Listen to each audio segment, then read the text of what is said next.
How's the winter been, Vic? It's been great. It's been a fun time, man. I just spent some time, about 3 weeks in Jupiter, mid-November, just around the staff and things of that nature. And I'm down there right now as well, so now I'm ready, man. What do you take out of last year that looks like what the winter needs to be focused on? That is a very good question. It's a lot. It was a lot of reflection at the end of the season for me. A lot of things I did good, a lot of things I could have improved on. But it all started with just studying the game more. I feel like I didn't take as much time as I needed to with just sitting down and really studying the game. Really just like pen and paper, writing down specific things that I saw, whether that be on the bunting side, on the defensive side, on the offensive side, just honestly like a classroom thing. So, how does it make you feel when you hear the GM and the president of baseball operations say he wants to give a runway to a young group of players like you to really take this opportunity this season and run with it? Yeah, I mean, it's pretty promising, just knowing that a lot of the work that I've done this offseason is going to be able to be showcased. And I'm excited to be able to present it, and I'm ready. You reflected on your rookie year, all the experiences you had opening day at Dodger Stadium. What was some of the highlights, the best memories you had? Definitely debuting at Dodger Stadium was probably something I could have dreamed of, something even more I could have dreamed of. But that was definitely a positive from this year. Something that, you know, a 4-year-old says, I want to be a major leaguer. That ended up happening to me this past year. So that was definitely a positive. Compared to sitting here a year ago at this time, what did you learn over the past year that you feel like will allow you to implement to be able to better reach the goals that you have for yourself professionally? I learned what it means to be a big leaguer, and I learned what it means to have a routine like a big leaguer and take those steps. Being on time, making sure I get my work done for the day before I get out there on the field, just to be prepared in all aspects of my game. So I learned what that meant. So. Vic, you mentioned you wanted to study the game more like a classroom. That'll help you from the mental side and from the situational side. What are you doing from a physical side and the skill side to continue to improve? Yeah, a lot of things. I'll start on the offensive side. A lot of things like in the classroom I did was just like learn how my body moves and understand what my misses look like, and understand like if I hit a foul ball, how can I hit a line drive on the next one.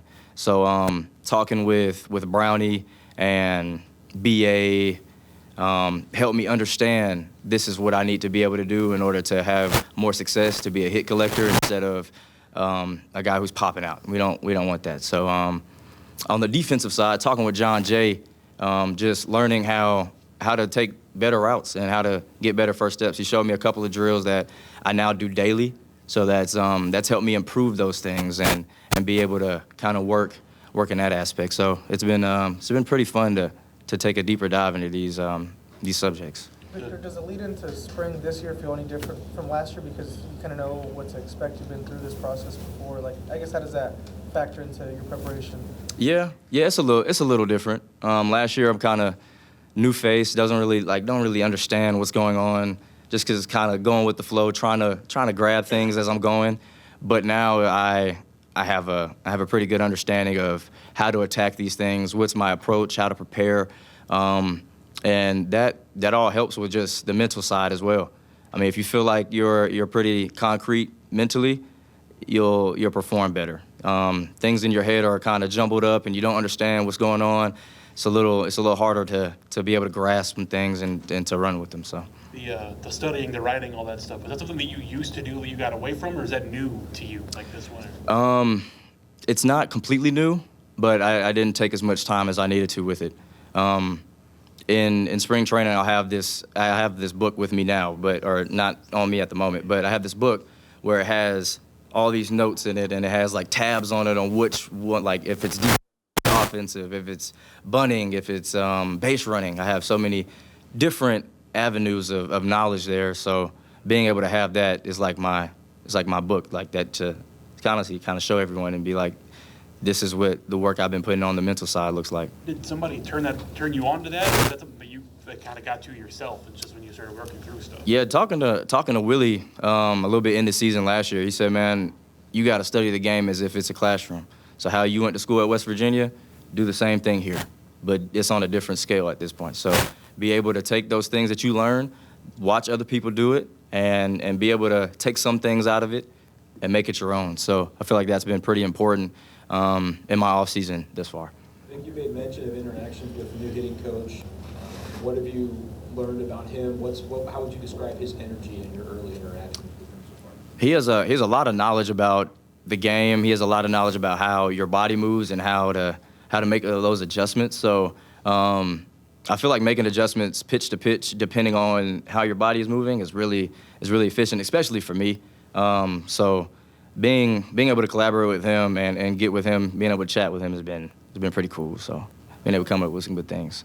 I'm kind of fascinated by this notebook. Tell me, like, what the physical process of using pen and paper, right? Like, how does that help as part of the experience? Yeah.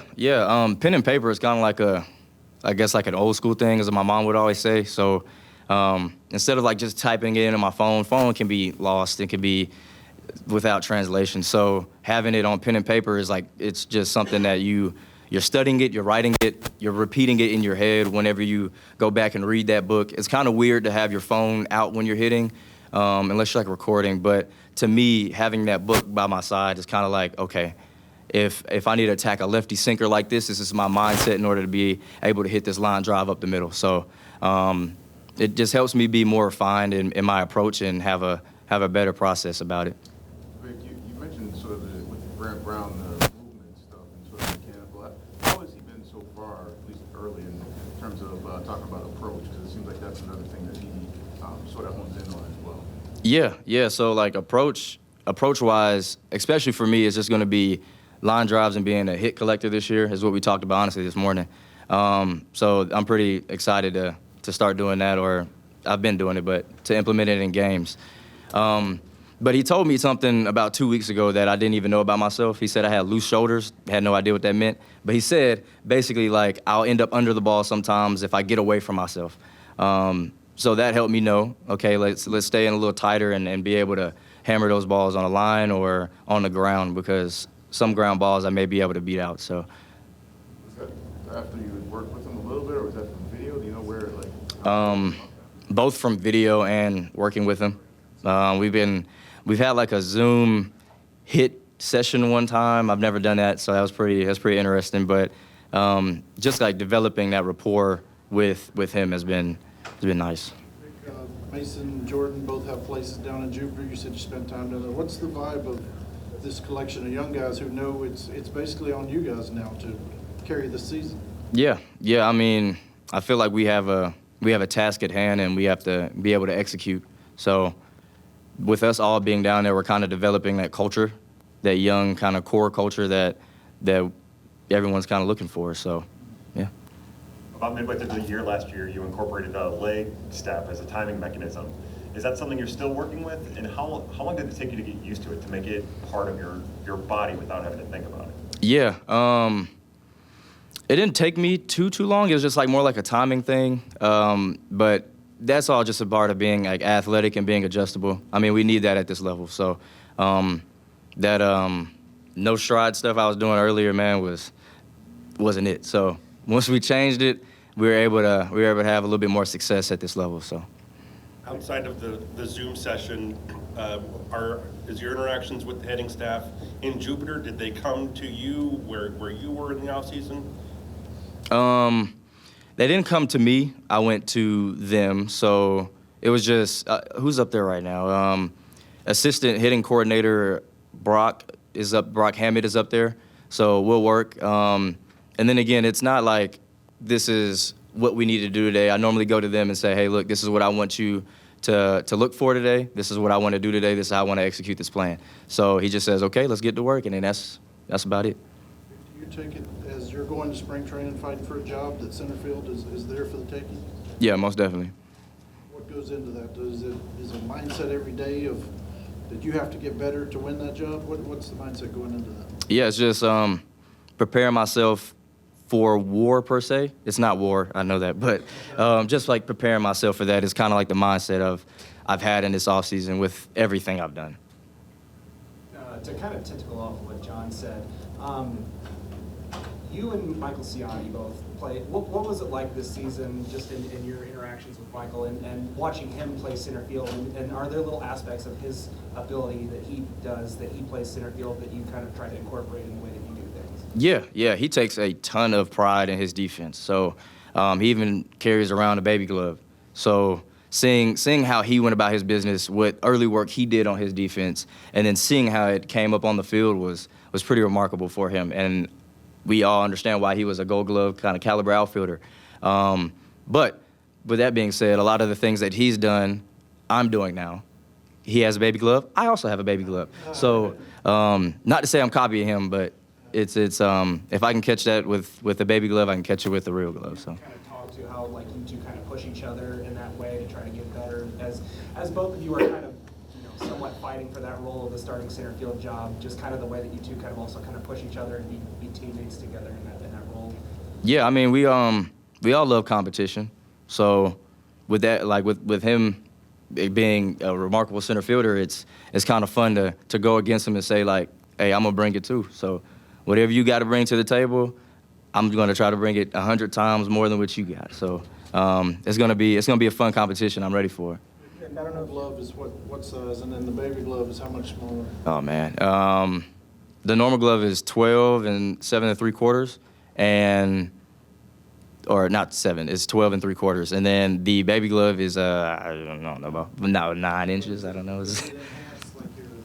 Yeah, most definitely. I think it was like the first time in November I was using the baby glove, and John Jay said, "Here, try this." So he threw me his, and he's left-handed as well. So everything was like all good. I think the second ball I tried to field off the machine came up and hit me like right in the mouth, and I was like, yeah.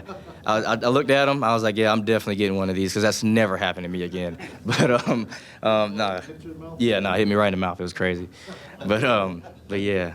Vic, I don't know if you've seen kind of like the non-roster invite list, but J.J. Weatherholt's on that. Mm-hmm. What's it going to be like being kind of in that same setting again with him after you guys were teammates all those years ago? Yeah, I mean, he's a great guy. He's a high-energy guy. He's fun to be around. We go golf together as well, so being with him is going to be pretty fun. I mean, we played at West Virginia together when I was a junior. He was a freshman, so kind of seeing him in the role that he's taking on now is fun to watch. He's definitely a guy who I mean, he's younger than me, but I look up to how he goes about his business. So definitely excited for him, excited what he's going to do this year, and excited what he's going to do in spring training. Since he was drafted, have you guys kept in touch or reached out about just kind of being part of this organization? Yeah. We're in Jupiter together right now. So, I mean, I may pull him to the side and let him know, like, kind of how you should go about it.